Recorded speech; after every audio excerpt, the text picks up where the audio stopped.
3 kasut running untuk buat training yang terbaik yang berada di SMT Sport sekarang. Untuk sempena bulan Ramadan untuk tahun ni, kita nak bagi promosi kasut running dekat korang. So jom kita tengok apakah 3 kasut itu. Untuk yang pertama, kita ada daripada brand Orthoset, iaitu kasut Luna 1.1. Untuk kasut ni, untuk bahagian apa dia? Dia menggunakan breathable mesh, yang di mana kasut ni sangat-sangat breathable dan sangat selesa untuk dipakai. Maksud kasut ni menggunakan 2 lapisan yang memberikan korang extra selesa, memberikan korang rasa sangat-sangat padu ketika korang nak buat larian.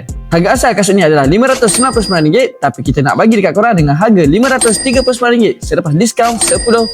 Untuk yang kedua pula, kita ada kasut daripada Orthoset juga, iaitu kasut Hyperfuse 3.1. Dan ini pun adalah versi yang lebih baru daripada Hyperfuse 3.0. Untuk kasut ni, bahagian atas dia di-upgrade daripada segi mesh dia yang memberikan korang lebih extra breathable dan memberikan korang extra selesa ketika korang pakai. Harga asal kasut ni adalah RM329. Kita nak bagi dekat korang dengan harga RM296 sahaja. Untuk kasut Hyperfuse 3.1 ni, kita nak bagi dekat korang 10% punya diskaun juga. Dan untuk yang terakhir adalah kasut daripada brand Asics. Kasut Asics Nova Blast 5. Yang ni didatangkan dengan colorway yang terbaru sempena bulan puasa ni. Antara 2 colorway yang terbaru adalah warna Arctic Blue dan juga warna Yamabuki Anzu. Kedua-dua warna ni sangat-sangat cantik dan sangat sesuai kalau korang nak pakai untuk buat running. Harga asal kasut ni adalah RM599. Kita nak bagi dekat korang diskaun 10%. Jadi selepas diskaun, harga kasut ni adalah RM539 sahaja. Jadi ketiga-tiga kasut ni sesuai kalau korang nak pakai buat running, korang nak pakai untuk buat training. Ini adalah kasut dia. Jadi yang mana-mana berminat untuk nak pakai kasut-kasut ni, korang boleh datang ke SMT Sport Kuala Terengganu ataupun beli secara online.